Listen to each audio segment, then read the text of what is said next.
What is going on, Tan and J Man Show Nation? It is Monday night.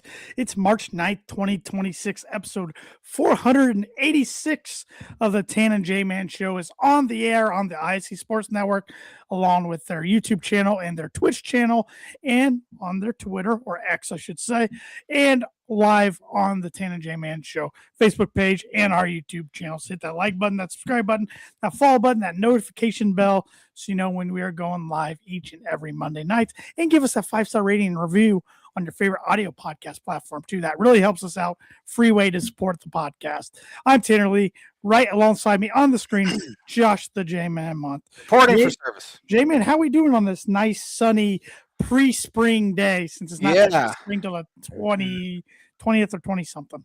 Fake spring, as it's supposed to get a little colder here the rest of the week. But doing all right. This is I would say this is up there as my favorite sports week of the year, with conference championships, conference tournaments all throughout the week. You get basketball on during the daytime, NFL free agency starting this week, and we're already seeing the legal tampering with guys signing, and of course they can't become official till Wednesday or whenever that is. But Wednesday at 4 Eastern time, I believe. And then we have the selection show on Sunday. So this is as good of a sports week as you could possibly get. Yeah, it is. You know, it was fun at lunchtime. I flipped on NFL Network while I was eating my lunch, and that's right at noon when the free agent signings were being reported. And it was like ding, ding, ding, like every minute they were flying in. So it was pretty fun to watch. Some of them predictable, some others not so predictable.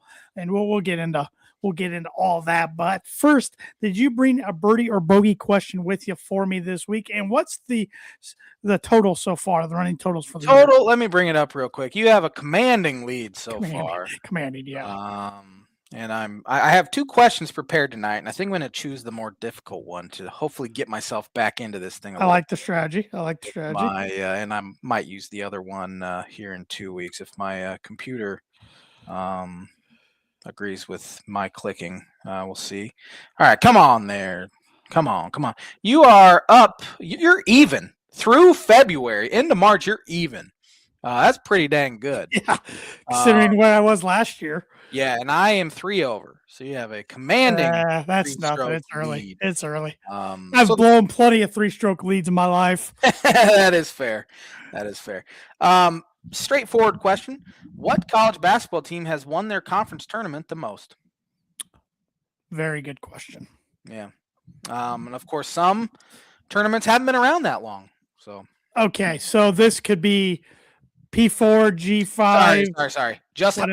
Just high majors. Okay, because I was going to guess Gonzaga. So yeah, glad I clarified. I am too. I wrote it down. What high major has won? I just say it out loud. Glad I asked, because at the end I would have been Gonzaga. And then I would have given you another shot. You're nicer than I am. Birdie or bogey is brought to you by Jarrety's Place. Small town vibes, big time flavor. Jarrety's Place serves up fresh breakfast and lunch favorites to keep you coming back for more. It's located at 703 Main Street in Rochester, Indiana. And I do, let me pull it up real quick, have a few highlighted items for March. I shared on our Facebook page, if my computer will cooperate with me. As I click, now it's spinning and spinning and spinning. Let's see here. So, yeah, over the weekend, their weekend specials, Thursday through Saturday in March, the lineup. You got shrimp tacos. You got a Carolina burger. Got some barbecue on that thing? I'd imagine that's some pulled pork.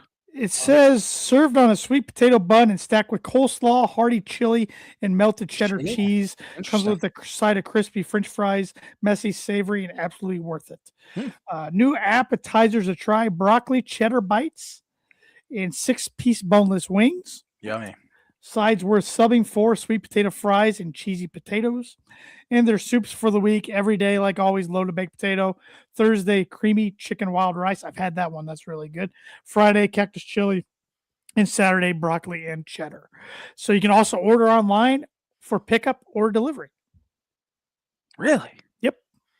Man, things done changed since I've lived there. That's a good thing that you didn't have delivery. Yeah. The outside world wouldn't have seen me unless I was at work. It would have hurt your wallet too. Would have hurt my wallet a little bit Yeah. more. Our multiple trips a week to Wendy's did, but well, now in 2026, that would hurt our wallets too. It That's kill not cheap our either. No, goodness. Man, nothing's cheap in the world anymore. No. But I remember when I could go to Wendy's and get a Baconator large for $8. Now it's $15. Oh yeah. Oh, easy. Yeah. Unbelievable. It's crazy. Unbelievable. But so we got a lot to talk about. But I thought we would talk. Let's talk NFL free agency first. Let's do it. Yeah, your team was in the headlines today. Yeah, they were active. They, of course, got rid of their quarterback of the past. How many years was Tua there? Since he was drafted in 2020, so six seasons. 6 seasons. 6 seasons. Yeah. So they released Tua, and it broke the NFL record for a dead cap hit, which was the Broncos to Russell Wilson for $84 million. Oh man, they shattered it. This was $99 million. Yeah, they shattered that. But they had to do it. They had to cut bait.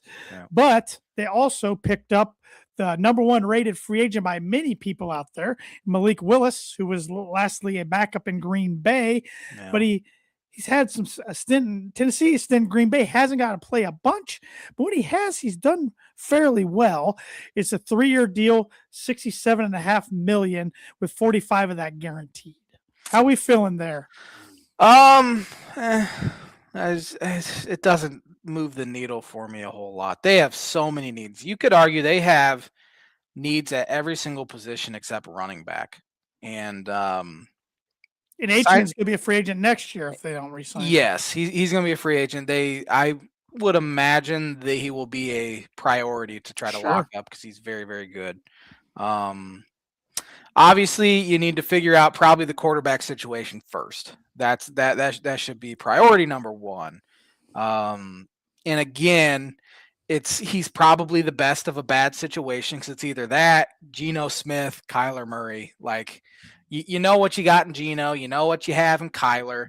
Maybe you hit. I'd say Kyler over Geno any day. Oh, so absolutely would as well. But yeah, you know exactly what you got in those guys. Where Willis could have rolled with a Flack man. Flacco wants to play another year. Could have done that as well, which would have been bad. Could have gone the Kirk Cousins route as well, which would have been equally as bad. Yeah. But they chose a guy that, again, hasn't had too many starts.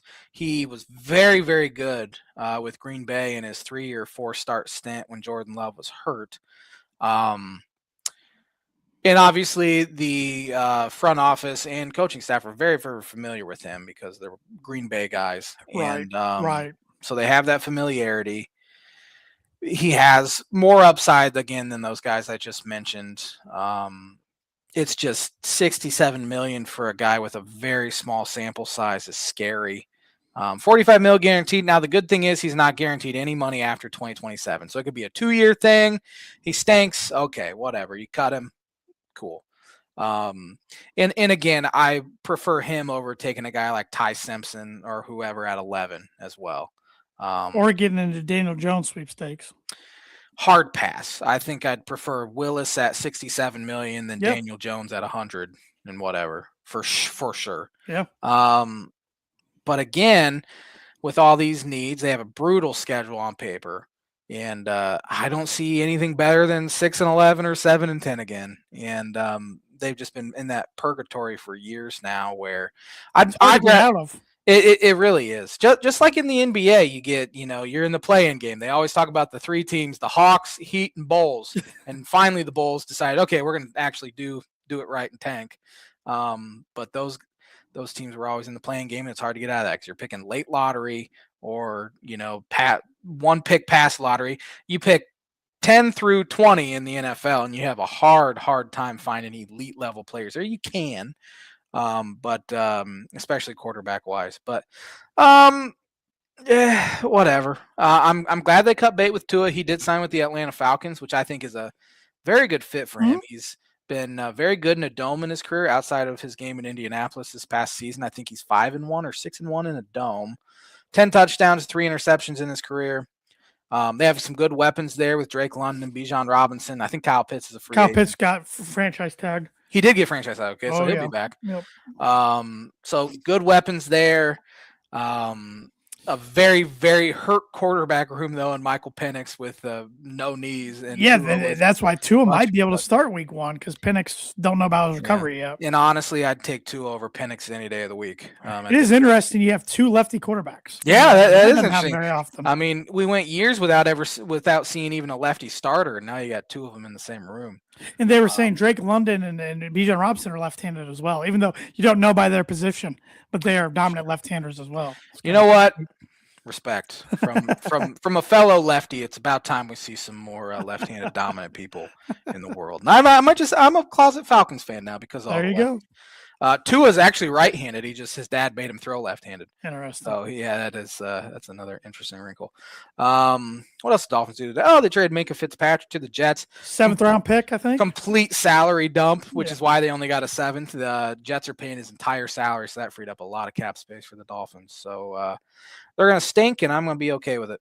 So there was definitely some teams that threw out a lot of money today. A lot of teams that Raiders are very good. Raiders, they always went free agency though. Who are we kidding? They always spend a lot in, but they did make, I thought, some really good moves.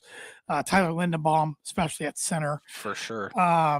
Titans threw out some money today in some areas, getting Wan'Dale Robinson, got Jonathan Franklin Myers from the Broncos, which that's why the Broncos didn't even try to re-sign him during the season. They knew he was going to want too much. I think he ended up getting a 3-year, $64 million deal. Position is easy. Defensive tackle. Yeah. They got Trubisky as their backup, which not a bad backup. Not a bad backup. They're in position to take somebody good in the draft at number 4, maybe Jeremiah Love out of Notre Dame. So, I mean, they're not going to be a playoff team next year, but they might be building it the right way there. Got Robert Saleh as their head coach and Dable as their offensive coordinator and their defensive coordinator. Another former head coach. I can't think who it is. I know Saleh's going to call defensive plays. Yeah. Because he didn't in New York, and he said he felt like he was pretty much just the timeout and challenge guy. He felt like he wasn't even involved. So that's why I wants to call defensive plays. Let me see who the Titans defensive coordinator. They have a bunch of bald guys. Did you say that already? I did not. They have a bunch of bald guys. So that could be a closet team for me as well. Yeah. Gus Bradley. Oh, okay. Yep. So yeah, bald guys. Yeah. Going back to the Dolphins real quick, I am glad that they've gotten rid of older guys. Sure. Which I think as of now they're the 2nd or 3rd youngest team in the NFL, after being one of the older teams in the NFL this past year. So again, that's doing it right, and they have a ton of picks. So hopefully they can start turning things around. It's not going to happen this year, but we'll see. Some other big headlines: Colts paid Alex Pierce big time. 4-year deal worth, I think it was like 116 after everything was all said and done. I think that's absolutely. You get about 80 million. That's absurd. He caught 47 balls last year, which was his career high. Yep. He 20-something yards a catch, so he's a very good deep threat. But yes. I have a hard time paying a guy $100 million. Well, now he's their number 1. He wasn't their number 1 last year. That was Pittman. It's fair. They traded to Pittsburgh. Now he's got to be their number 1, though. I mean, that's a whole different ballgame. We'll see how that goes for him. I know why they did it, because if he hit free agency, he was probably going in another uniform. Yeah. I think the Commanders were ready to throw a bunch of money his way from what I was reading. But if you lose Pittman and Pierce, you're kind of screwed there. Yeah, well, and now they're going to pay Daniel Jones probably more than they want. They're in a tough spot. Yes, they are. They really are. But that was a big headline. Wan'Dale Robinson's deal was 4 years, $78 million. I'm seeing on my TV. Crazy for a guy that averages less than 10 yards. $38 million guaranteed. Kenneth Walker got a new home in Kansas City. I hate that. Assuming that he's productive like he was last year, Super Bowl MVP. Because Kansas City running backs, their one spot they haven't been able to figure out. What was his contract? 3-year, 40-something, 45, 48.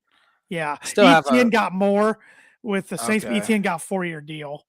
I have a hard time paying running backs in free agency. Oh. Travis Kelce is expected to return for the 14th That's season. Surprising. 1-year contract with the Chiefs up to $15 million. Yeah. For 1 year.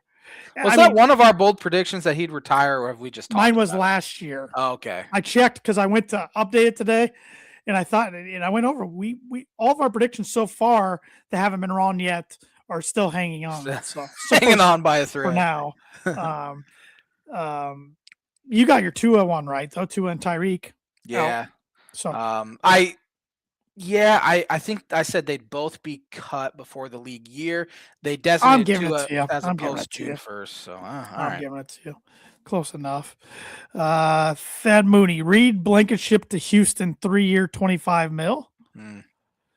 That's good. Yeah, let's see who else. I saw Kobe Bryant sign with the Bears today, a 3-year, $40 million deal. Mike Evans to the San Francisco 49ers, 3-year deal. That was the surprise. The length and the price there surprised me. Yeah, especially a guy. Of course, he's been ridiculously productive. Yeah. 1,000 yards or more in each of his first 10 seasons, and last year was a year where he got hurt. So he goes to a place coming off a very serious injury, that a place where everyone gets hurt, it seems like. So we'll see how that goes for them. But Brock Purdy needed some weapons there because McCaffrey's kind of on the downside of his career, still productive, but they don't have any receivers at all because Ayuk just doesn't show up. Obviously Debo's no longer there, but good fit. Other moves, there was a big trade before free agency. Max Crosby trade from the Raiders to the Ravens for 2 first-round picks, one this year, one next year. First time in Ravens history they've traded a first-rounder for a player. Interesting. Yeah. Rams got rid of their first-round picks. So shocking. Every year from 2018 through now. Last time they picked them first round was 27. Or no, excuse me. They took year since 17 to now. 1 year. And I think that was 2024 when they took the kid out of Florida State. Yeah. They got Trent McDuffie, and then he got paid. Yes, he did. Yesterday, $100 million guaranteed. I forget what his contract is total, but highest paid corner ever in league history. I'm glad to get McDuffie and Crosby out of the West. I was happy to get them out. Jalen Phillips got paid today by the Panthers. What was his 4-year deal? $120 million. Did get $100 million. Yeah, 120. Wow. Yep. Because the Panthers they've been aggressive. They're rumored to get Lloyd from Jacksonville, but he hasn't signed anywhere yet. Devin Lloyd, is that his name? Devin? Because they thought Panthers or Bengals, and the Bengals and somebody else. I'm surprised Phillips got $100 million because I was too. He's had 2 serious leg injuries. He was looking like he was going to be $100 million player until he blew out his Achilles at MetLife Stadium the day after Thanksgiving in 2023, and then he tore his ACL the next year. So that's surprising. Yep, good for him. Denver Broncos didn't do much today. They re-signed some of their own. They re-signed J.K. Dobbins, a 2-year deal. If he can stay healthy, I absolutely love it. But that's the problem. He hasn't been able to stay healthy. I mean, when he got hurt week 10 this year, he was top 5 in the league in rushing yards. And then their run game was non-existent after that. If he can stay healthy, I mean, his whole career, he is very productive, but he can't stay healthy. So they need to go get a plan B. I mean, Harvey's kind of going to be a utility guy, I think a receiving back. I don't know if they can grab another veteran in free agency or if they draft somebody. They need to have a plan B because they didn't really have one last year and it fell apart. What's Melvin Gordon up to these days? Not hanging on to the ball somewhere. And then they re-signed Alex Singleton to a 2-year deal. I think it was $18 million. But with doing so, because they re-signed Justin Stranad for a 3-year deal over the weekend, they released Dre Greenlaw today after just 1 year. Oh. So he was a big signing for them last year in San Francisco, but couldn't stay healthy really. But I still was hoping they'd bring him back on a restructured deal, but they released him. So, so right now not doing a whole lot besides bringing their own guys back, but they still have the draft. But I was a little annoyed when they missed out on Kenneth Walker, mainly because he went to Kansas City. Right. Then Etienne was the one that really had me upset, which I guess they were in on him, but the price tag got too high. I mean, he ended up getting $13 million a year. So 4 years for a running back is So they got good hometown deals with 2 guys, and I like Alex Singleton. He gets ripped on a lot by Broncos country, but I like the guy. So, other news. I mean, some backup quarterback movement. Gardner Minshew went to the Cardinals. 1-year deal. They're going to roll with Jacoby Brissett as their starter and Minshew as their backup. They got to go draft somebody. They got to go get Simpson. Yeah. Or somebody. I mean, come on. That's a brutal room. Yeah. I don't know. I know Jake Browning's available. I don't think he signed anywhere today. There's some other backups. Like I said, Flacco, but he wants to try to start for somebody, but there's nobody that he's got to start for. Man, the AFC North, Joe Burrow has a terrible offensive line. Now he has to face Myles Garrett, TJ Watt, and Max Crosby. Twice a year each. Different teams. Yeah. Too. That's a rough one. Yeah, and then the Bengals just don't pay their guys. No. Trey Henderson's a guy out there. Yeah. I don't know where he's got to go. Bengals have been routinely dead last in the Players Association poll of treatment of players for that owner. Ironically, the Dolphins have been number one the past 4 years with their treatment of players and families and stuff. They just don't win. I hate how they're doing away with that now starting next year, and we don't get to see those. Me too. I thought those were very interesting to go and read through. Mm-hmm. But yeah, no, it's like you said, it's a fun time of year. The NFL never really has an off season, but it really cranks up now with the new season starting, free agency, draft, etc. through the summer. I would say June is their off season. That's fair. Not a whole lot happens in June. You see guys get arrested, but other than that, that's true. Not real any player move. Every once in a while, you'll see a big trade or something. Yeah. But yeah. That's true. That's true. But college hoops. Yeah. A lot of mid-major tournaments in the books. None more exciting than the Patriot League. Oh, man. Was that the semifinal or the final? That was the final. Was it the final? I think that was the final. I'm pretty sure it was the semifinal. Oh, I thought it was the final. Because I was like, what a brutal way for Navy to miss the I want to say it was a semifinal just for the fact that I think Colgate played as well. Oh. Yeah, Boston U versus Lehigh is the final.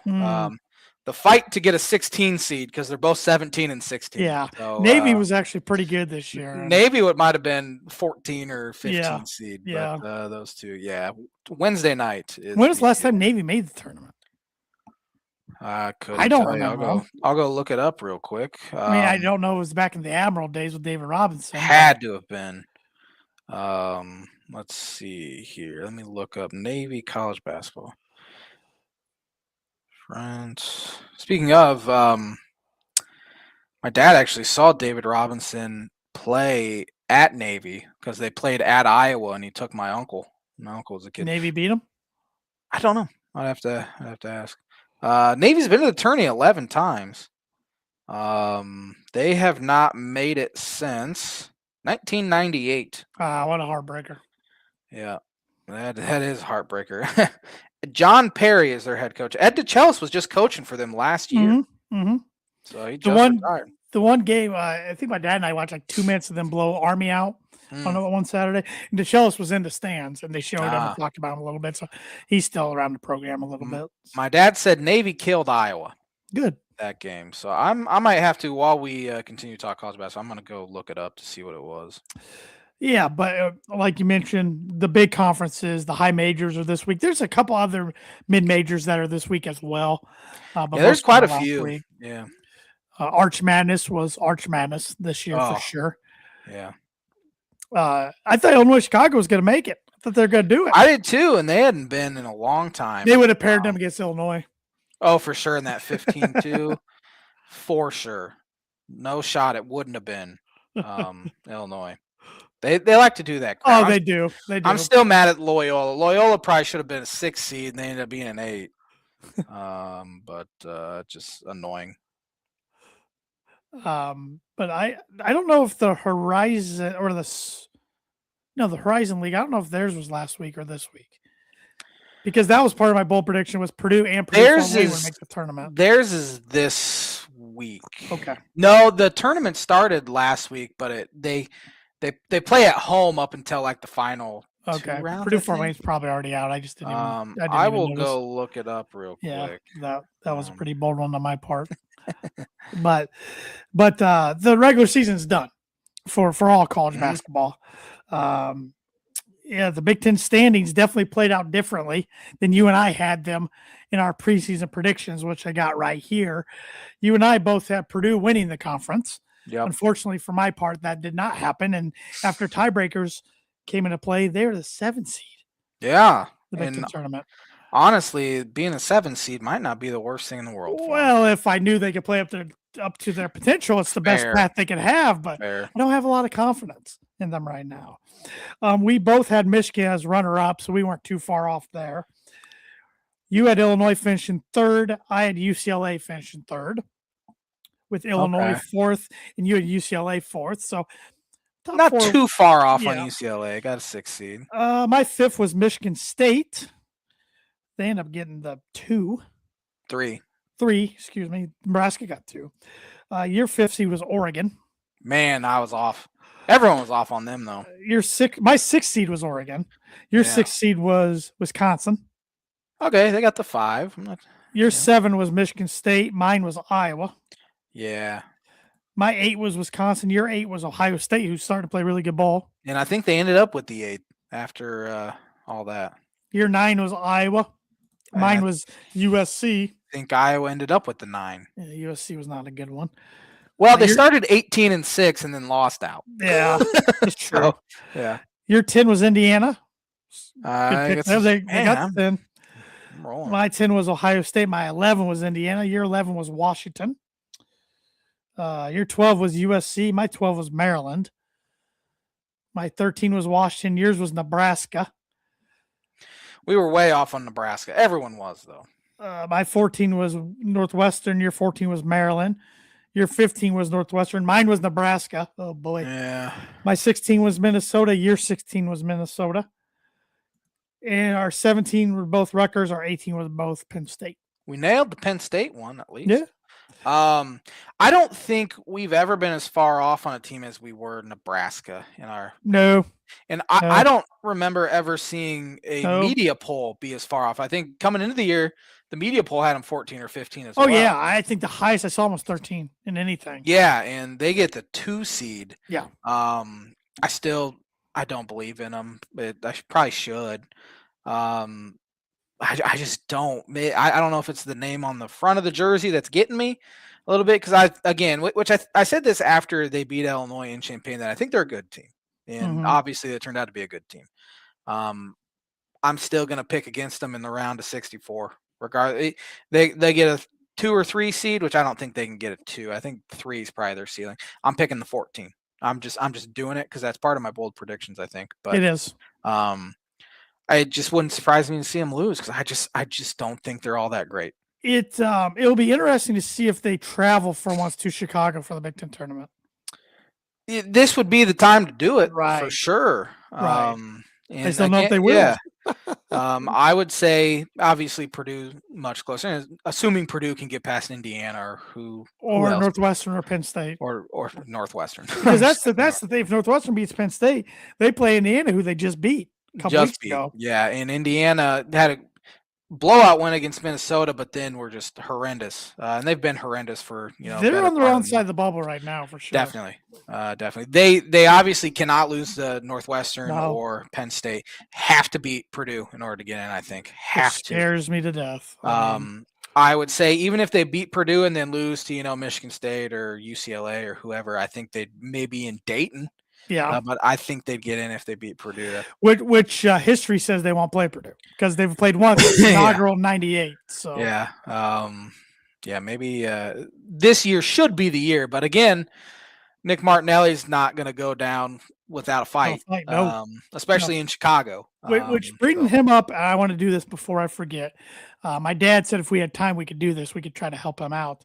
He's in a Big Ten fantasy every year, and they do stuff for the Big Ten tournament. Yes, where you get to choose 5 guys, and it's an all-scoring league. Now it's very interesting with Tuesday, Wednesday, Thursday, Friday, Saturday, Sunday.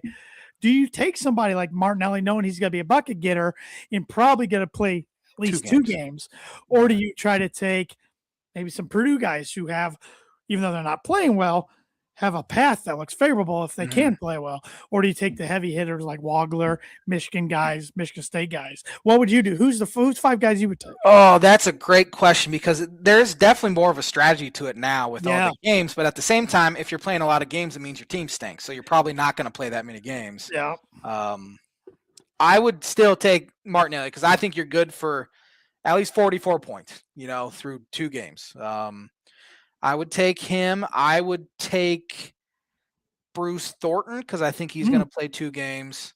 I'd have a hard time not taking Nick Boyd at this point. Yeah, he's a bucket getter. I think he'll play at least 2 games. I wouldn't be surprised if he's playing 3. Michigan State doesn't really have a guy that I would take. If we were counting low blows, you would, but I mean, yeah. Bennett Sturts, I would probably take because I think he's going to be playing 2 games. Yeah, 4 guys already. I know. And you haven't picked Wagler or anybody on Michigan? Wagler's hit a freshman wall at the worst possible time. He can get on such a heater. He can, but he's shooting 26% from 3. And I guess they're not guaranteed a second game, with nobody is. But at this point, after watching him yesterday, I might take that guy from Maryland. I forget what his name is. I can't name a player on Maryland off the top of my head. He had 30 against him yesterday. He's only a freshman too. He's going to be a good player if he sticks around. Something about Maryland and Illinois. Andre Mills had 30. He's averaged. So Andre Mills has averaged 22 points a game over his last 5. He had 30 yesterday. So assuming they can get past Oregon, he's probably playing. So I might even take him. I'm not going to though, just for the sake. Donovan Dent is a guy that I would take. I think he plays at least 2 games. He's been on a tear now. It's mainly been assists. He has 56 assists to 2 turnovers. Yeah, ridiculous. He's on an unbelievable tear. So those are my 5. A lot of point guards because again they get the free throw line a bunch, which I know that's one of your dad's strategies. Get late.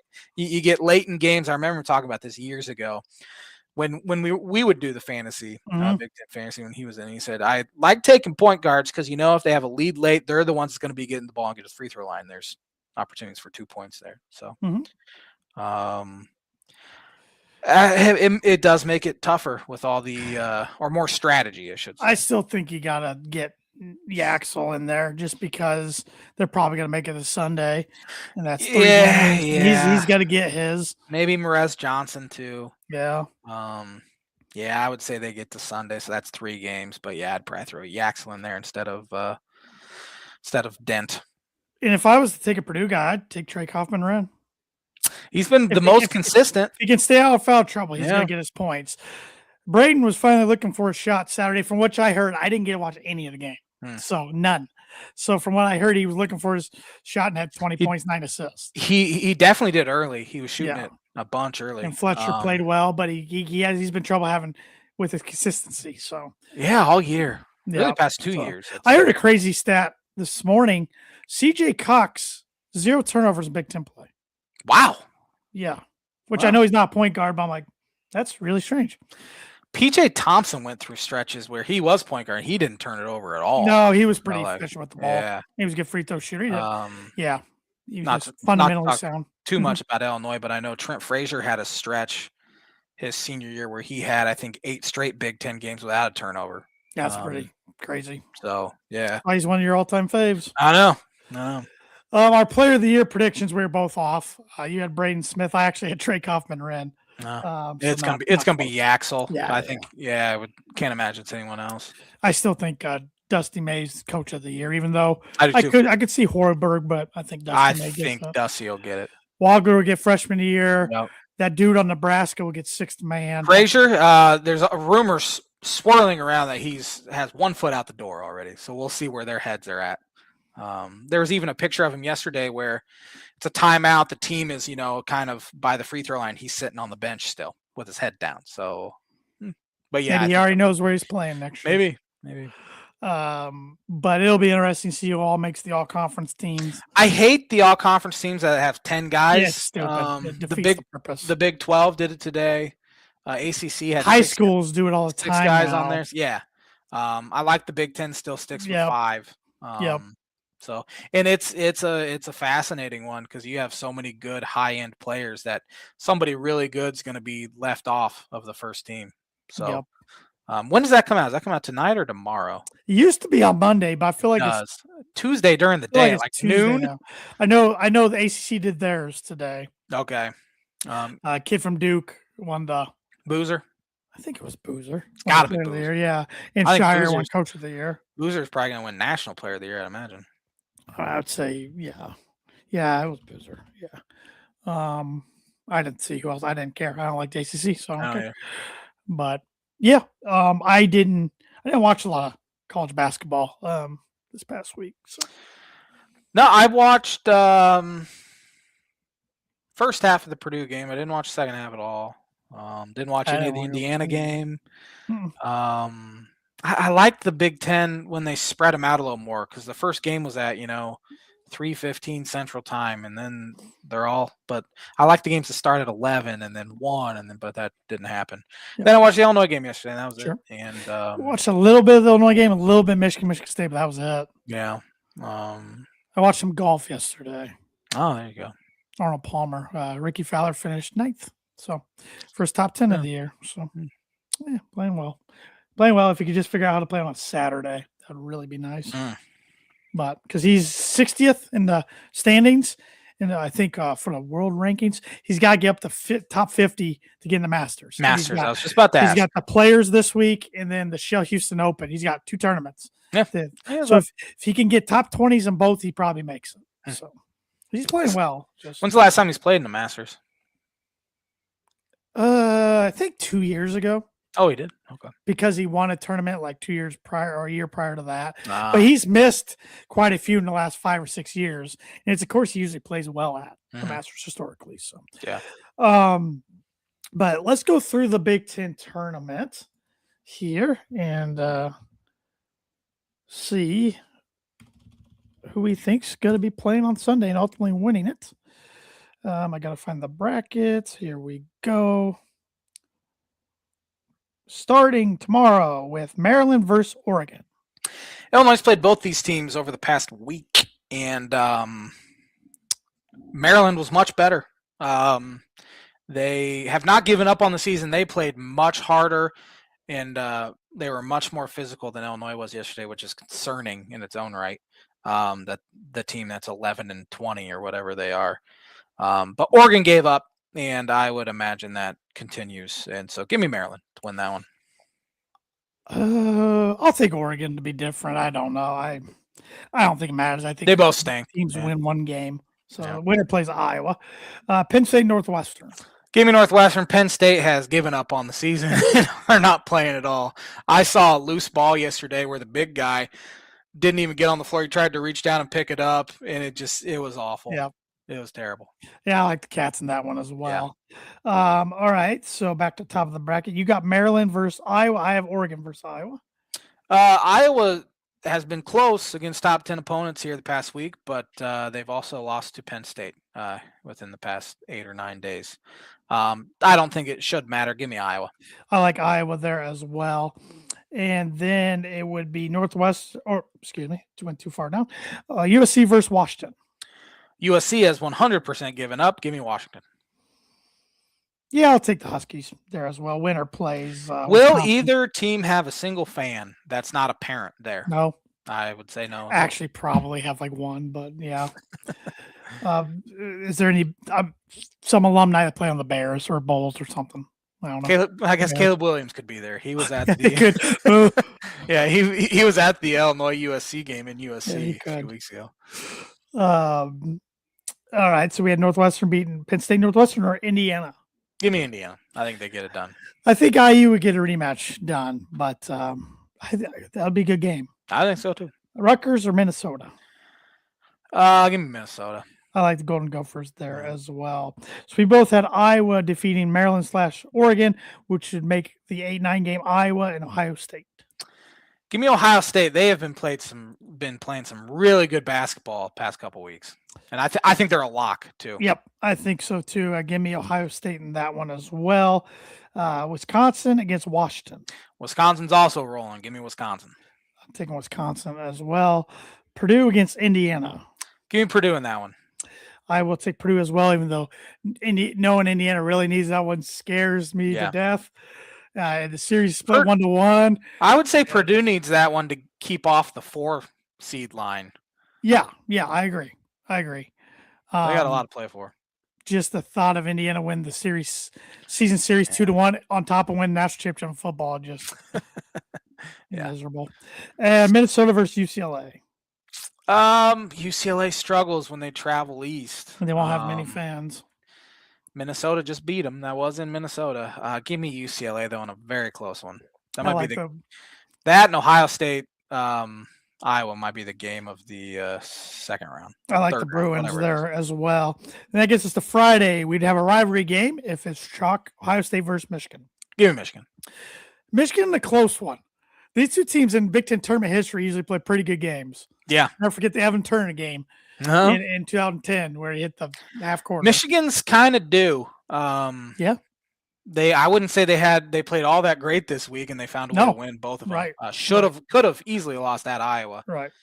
Michigan State gave them all they wanted yesterday too. Wisconsin or Illinois? Illinois wants revenge after blowing a 12-point lead and losing in overtime without Boswell and Stojakovic. I tweeted yesterday that was the most unenjoyable road win of my entire life. You did tweet that. I might have retweeted it. I would say that was the worst 40 minutes of basketball they've played in Big Ten play since at least the Nebraska game in Champaign in December. They were bad yesterday. They had low energy, made 1 3 in the second half. David Mirkovic was their saving grace. He was the only guy that really showed up. Need a heck of a lot more out of Boswell. Wagler got to the line a bunch, got fouled a bunch, but he has not been shooting well since he left the game against UCLA. He's been kind of a slump, so hopefully getting 5 days off will help him kind of get back. The V6 have been terrible lately. Bad vibes right now for me anyway. Personally, after watching them yesterday, they did win, so I can't really trade you complain. Yeah, fair. Illinois cannot stop guards that can penetrate, and Boyd and Blackwell. I feel that. They might have shot all their shots on Saturday, hitting 18 threes. Maybe. They were hitting everything, especially in the first half of what I watched. They hit 18 threes total. If Illinois wins, when it comes to the Big Ten tournament, I'm kind of like, if they win, awesome. If they lose, you get an extra week off, until you play. So, but you would like to win something. Would like to win. Again, that loss against Wisconsin kept them off of the 2 line. So now you got to face Michigan on Saturday if you win, instead of facing a Michigan State. If it goes chalk. If it goes chalk. Give me Wisconsin. I think Wisconsin's playing much better basketball right now. I hope I'm wrong. I wish I could watch it, but I won't because I'll be at work. Illinois gotten the double bye or double/triple bye. Well, this is the first time they got the triple bye since, but they've at least been playing on Friday. Their first game's been on Friday 5 of the last 7 years, and they've won 2 of those. So I'm hoping every other year they kind of win one. But give me Wisconsin. Last year was Purdue's first year. They missed the double bye, whatever you want to call it, since it didn't take place in what ended up being the 2020. 2020. Yeah. They weren't going to do it that year. But in this year, of course, they didn't do it either. I'm taking Illinois, though.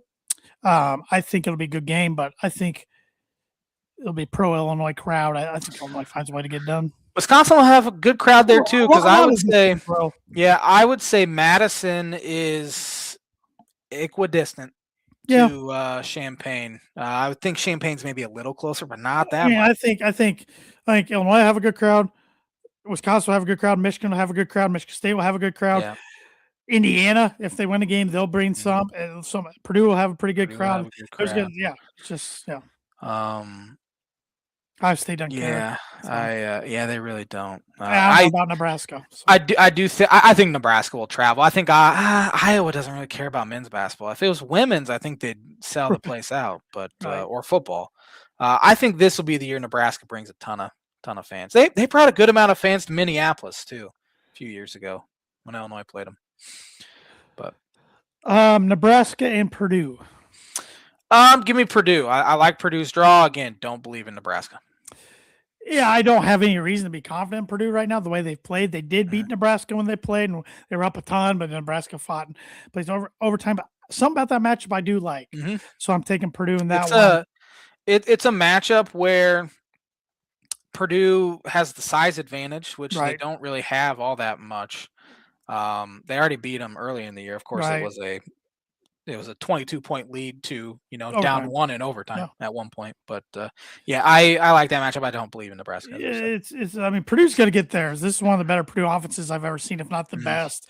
It's just might be the worst defense I've ever seen. Yeah. And opponents just find ways to shoot lights out against them. I'm not trying to be a baby, but it's been amazing this year. Illinois and Michigan and Wisconsin, especially in Mackey. I mean, they lost 5 games in Mackey. Iowa State ripped the nets against them. I mean, just there's something there. I don't know enough about the X's and O's.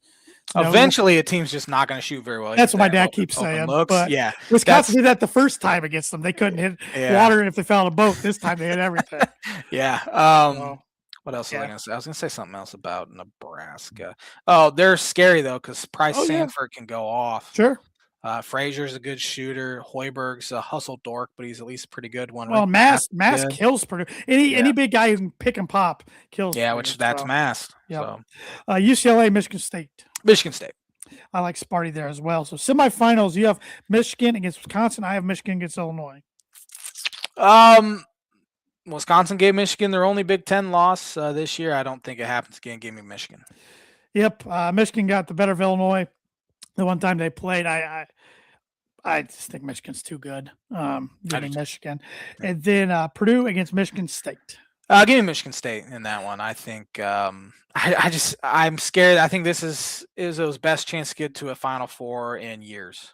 I agree. I think Michigan State beat Purdue by 2 points the one time they did play at Mackey. I think Michigan State would win another tight one. I mean, if Purdue can win 2, I'm pretty happy. If they can get the weekend, I feel if they get the weekend, it's a revenge tour, no matter who they play. Unless, really, even if Ohio State would somehow.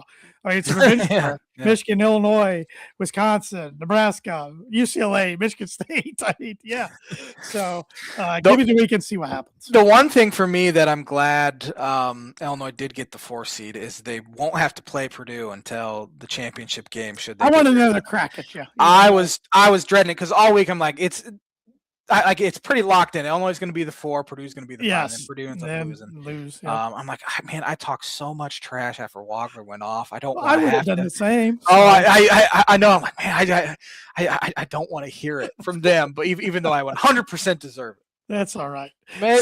Maybe they'll shock us and get to the final. Maybe. Hey, I'll take it. Sign me up right now. Michigan State would be the 3rd time. Michigan getting the better twice. This will be the J-Man's Book prediction of the week. Give me Michigan State, just to be different, because I think a lot of people will have Michigan. And I got Michigan. I think Michigan's too good. That place would be rocking, though. Both teams will have. I saw it in 2018 at Madison Square Garden. It was unbelievable. Yeah. Unbelievable. But J-Man's Book It Prediction of the Week brought to you by Travis Wottring Insurance Agency for life, home, auto, business, renters, workers' comp, and farm insurance. Contact Travis 219-869-4561. Book it.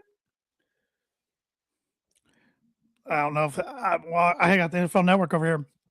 Demario Davis, 2-year deal with the Jets, $22 million. I don't know if that's breaking news or not. It says breaking news, but I feel like that was earlier reported. Oh. I don't even know who Demario Davis is. Is he a former? I think he played for the Jets, didn't he? I wasn't even paying attention to what team he was on. Yeah. Was he a Saint? I don't know. He might have been a Saint. And the Commanders signed Odafe Owohe. I think that's how I pronounce the name. The edge from the Chargers, 4-year, $100 million, $68 million guaranteed. Good. Get another pass rusher out of the AFC West. That's some money there. Good. So, all right. I got my blind rankings. And it is Big Ten tournament related. Beautiful. I've probably done this one in the past. That's all right. I'm picking Big Ten tournament champion teams. Okay. And you got to rank them. Who you think was the best? Starting with what year do you start really watching Big Ten basketball? Because I don't want to give you anything. 04-05. That I would say. I mean, that was a really good team for Illinois. It was really D Brown's freshman year 02, 03 that I really remember. But you didn't get every single game on TV either, so it made it more difficult. But I would say 04, 05 is a good I'm start. giving you the 09 champion Purdue, who was a 3 seed that year and beat 5 seed Ohio State 65-61, and Robbie Hummel was most outstanding player. Yeah, I think Illinois and them played in the semifinal. They did. I was at that. Purdue blew the doors off them. Illinois beat them twice in the regular season, and Purdue blew the doors off them in tourney. I'm going to do the cop out and put them 3. They were good. Interesting. They never hit their full potential until the Big Ten tournament. Yeah, they were finally healthy. I remember that. Robbie was having a back issue on and off. And then they made Sweet 16 and lost to a UConn team that made the beat. And Jeff Adrian, and that was the first time they were using football arenas in the regional. And Purdue shot so bad in Glendale that day. Yeah. So, let's see here. 2013 Ohio State, they were 2 seed, beat 4 seed Wisconsin 50-43. Aaron Kraft was the most outstanding player. Of course, in 2013, Michigan was the best team in. I don't know. I assume they won the Big Ten that year because they went to the national championship game. 13 would have been. I'm trying to think who was even on that team. Obviously, Aaron Kraft. Sullinger wasn't there anymore. Indiana might have been the 1 seed in 13. Oh, Indiana was the 1 seed then. So Michigan ended up going to the national championship game. I'm gonna put them at 4. 4. Yeah. 2015 Wisconsin. They were a 1 seed, beat 3 seed Michigan State in overtime 80-69. Frank Kaminsky was the most outstanding player. I'm gonna put them 1. I could argue that they are the best Big Ten team since at least 2010. They have a very good case for that. I mean, Kaminsky and Sam Decker and all those guys were very good, and they lost a heartbreaker to Duke. It was a very good game. 2018, number 5 seed Michigan beat 3 seed Purdue 75-66. Moritz Wagner was the MVP. That team was good. What do I have open? 2 and 5? Yep. That team made the finals, right? Yes, lost to Villanova. Mm-hmm. I'm gonna have to put them 2 then. That team got hot late though, because they kind of struggled throughout January and February, and then Big Ten tourney, they just got lights out. Well, your last one, I had the 21 Illini. 2 seed beat 5 seed Ohio State. Forgot it was this close of game. 91-88 overtime. Iota Sumu was the most outstanding player.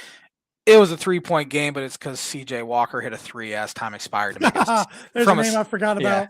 It made it a 6-point game into a 3-point game. Too much sauce. So obviously they're going to have to go 5. Re-rank, I'm putting Wisconsin 1, Illinois 2, Michigan 3, and then 4 would have been that Purdue team.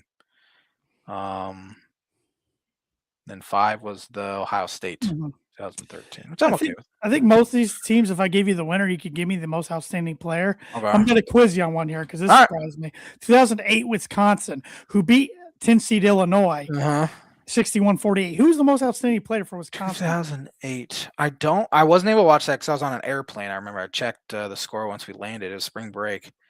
Londo Tucker.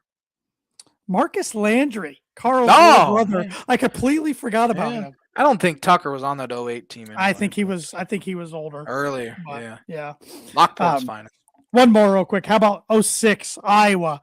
2 seed beat 1 seed Ohio State 67-60. Iowa. Was that Adam Haluska? Great guess. Similar guy. Jeff Horner. Oh, Jeff Horner, yeah. Him and Greg Bruner and Haluska, all the white guys. Yeah, back before that, Luke Recker, and also he had a guy named Boyd. I forget his first name. Yeah, little guy.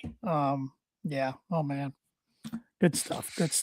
But that is the blind ranking segment, which is brought to you by, like as every Proforma Print 2 promo group. If you're looking for a trustworthy, dependable resource for next trade show, company picnic, or sales meeting in 2026, Proforma Print 2 Promo Group has over 50 years combined experience in promotional products and commercial print. They strive for fast and efficient response to all your print needs, so you need to look no further.